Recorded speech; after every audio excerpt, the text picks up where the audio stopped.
Hello, kindergartners. How are you? My name is Mrs. Lowe, and today we're going to be learning some really cool stuff. So we're going to start with some three sound words. So here we go. Let's say this word. Say the word bug. Bug. So we're going to break that up into three sounds. What's the beginning sound you hear? B, g. Three sounds. B, g. Let's blend them all together. Bug. Let's do that together. B, g. Blend them together. Bug. Let's do the same thing with another three sound word. Pot. P, ah, t, pot. Let's do it again. P, ah, t, pot. Do you see how those words, they all have three separate sounds, but when we blend them together, they make a word. Let's do another one. Hen. Eh. Hen. Good job. Let's listen to this word. Hop. How many sounds does that word have? Hop. Ah, p, hop. It has three sounds. If you said three, you are correct. So we're going to be working a lot with those three sound words. So not all of them have three letters, but they have three sounds. Let's try this one. Kiss. K, I, s, kiss. Now you might think, that has three sounds. K, I, s, kiss. But actually it has four letters because that ending sound, s, it also has another S. So it's k, I, s. But you don't say k, is. You just say it once. So good job. I'm so proud of you. So we have some vocabulary boost, some vocabulary words for you. Ready? Can you say the word creaks? And if you hear my chair, you can kind of hear it creak. Creaks. So when a floor creaks, what kind of sounds does it make when a floor creaks? Make a creaking noise with me. Good job. The next word is hair. Do you know what a hair is? Not like hair on your head, hair like a rabbit. Which animal can run more quickly? A tortoise, which is a turtle, or a hare, which is like a rabbit. Which one's quicker? If you said a hare, you are correct. All right, so a hinge. A hinge is something, a door, like in the edge of the door, it hinges. So what would you do if a door had a squeaky hinge? So if a door squeaked when you were opening it on that hinge, that like when your door's closed like this, there's something in this part near the wall that lets it open and close. That's called the hinge, the part that connects it. So if that was squeaky, what do you think you would do? You probably wouldn't know this answer, but you would put oil on it or something that was smooth, so then it wouldn't stick and be squeaking. So the last word is sways. So can you sway with me? A sway means you kind of move side to side. So what sways in a forest? Think about it. What's in a forest? What would sway in a forest? If you said a tree, you are correct. A tree would sway in the forest. We are also learning the letter G. This is the letter G right here. That is the letter G. What does the letter G say? Tell me. Tell me 3 times. If you said g, g, g, you are correct. Now make sure you don't say g because that's not correct. But g, it kind of comes from your throat when you say that g. So like when you say the word bug at the end, that g, that's the G. What's a word that starts with the letter G? If you said goat or gasoline, you are correct. If you said other words that start with G, you are correct too. All right, so we are going to be reading a book called From Caterpillar to Butterfly. And this is a very exciting book because it's going to talk about how things grow. And while we're reading this, I want you to think about how have you grown and how do you grow? How do living things grow? So I want you to think about that as we read this book. Okay.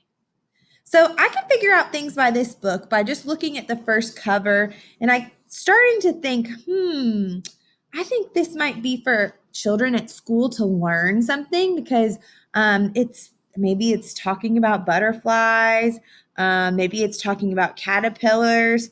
I'm just going to think about this a little bit. Can you predict what this book you think it's going to be about?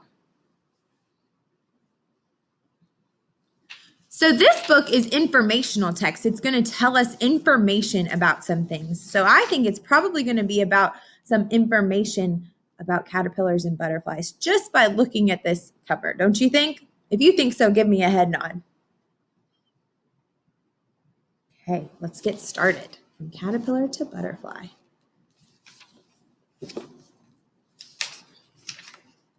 Today, a caterpillar came to school in a jar. It's eating green leaves. It's climbing and wiggling. This tiny caterpillar is going to change. It will change into a beautiful butterfly. So we have our sight word came and our sight word this. And in looking at this caterpillar really closely, looking at this caterpillar closely, what do you notice? What do you think it's going to be different? Well, it's in a jar, so we'll have to find out. Caterpillars usually turn into butterflies outdoors. They live in gardens, meadows, and yards. But we will watch our caterpillar change into a butterfly right here in our classroom. This change is called metamorphosis. Whoa, that's a big word. Can you say that word? Metamorphosis. Good. And it's a big word. Our caterpillar started out as a teeny tiny egg. A mother butterfly laid an egg on a leaf. Here's the egg. The egg is tiny, the size of a pinhead. Teeny, teeny, tiny. You can't even see it usually. When the caterpillar hatched out of the egg, it was hungry. It ate its way out of its own eggshell.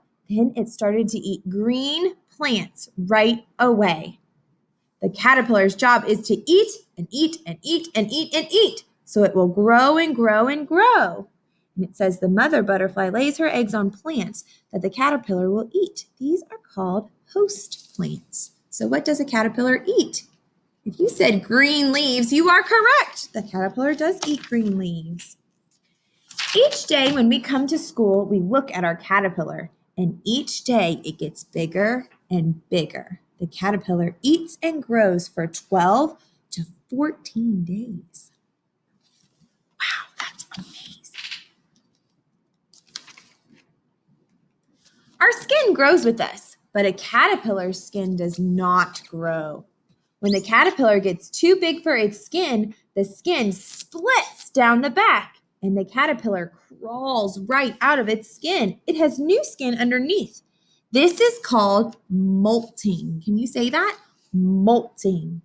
Our caterpillar will molt and shed his skin 4 or 5 times. Wow, that's pretty amazing. So the last time that the caterpillar molts, there's something crazy that happens. After many days, our caterpillar is finished growing. It is much bigger when it first came to school. It's almost as big as my pinky finger. Our caterpillar is making a special house. First, it makes a button of silk. See that right there? It connects it to a leaf or a stick. It uses this button to hang upside down from a twig, which is a stick. Then it molts for the last time. Remember, that's what I said. When it molts for the last time, something special happens. Instead of new skin, this time there's a hard shell. This shell is called a chrysalis.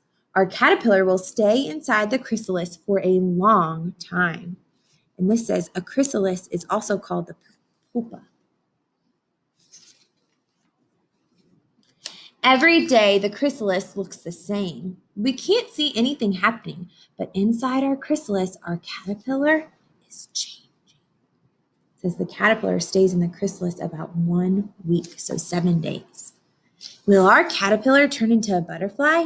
Will it ever come out of its chrysalis? We can hardly wait, but we do. We wait and we wait and we wait.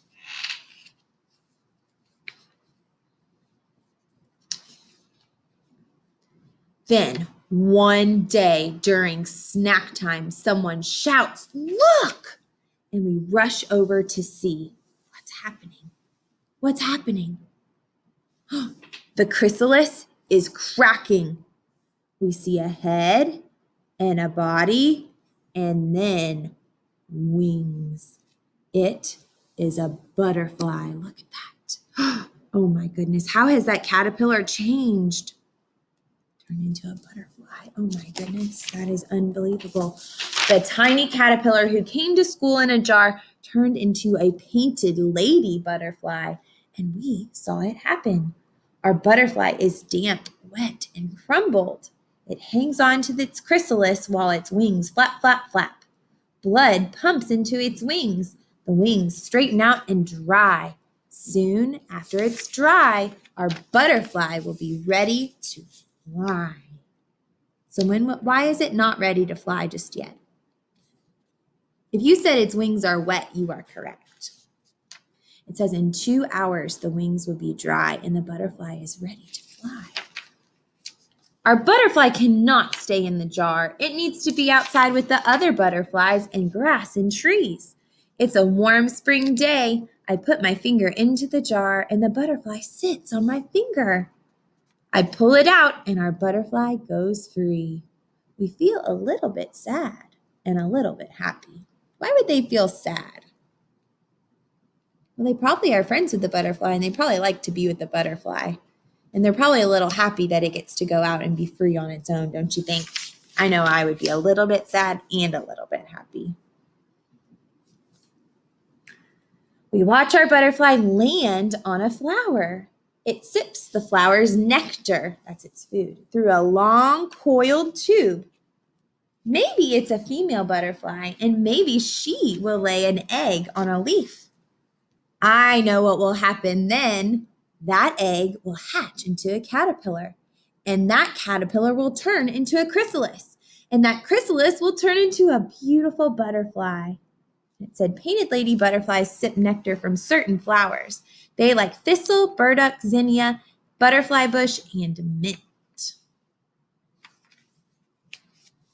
How many different kinds of butterflies can you find around your neighborhood? Here are some common ones to look for. So this is a monarch. They're found in most areas of the United States. A black swallowtail is found in all areas, but a lot of the areas are out west, and that's what that caterpillar looks like. So the caterpillars even look different. This is a cabbage white. It's found in the United States. And that caterpillar is just plain green. The dog-faced butterfly, the common blue butterfly. Wow, I love blue. That would be really pretty. I like that. A buckeye is found. And that's the end of that story. So, how is this page, the last page that we read, how is that different from the rest of the book? How is this page different?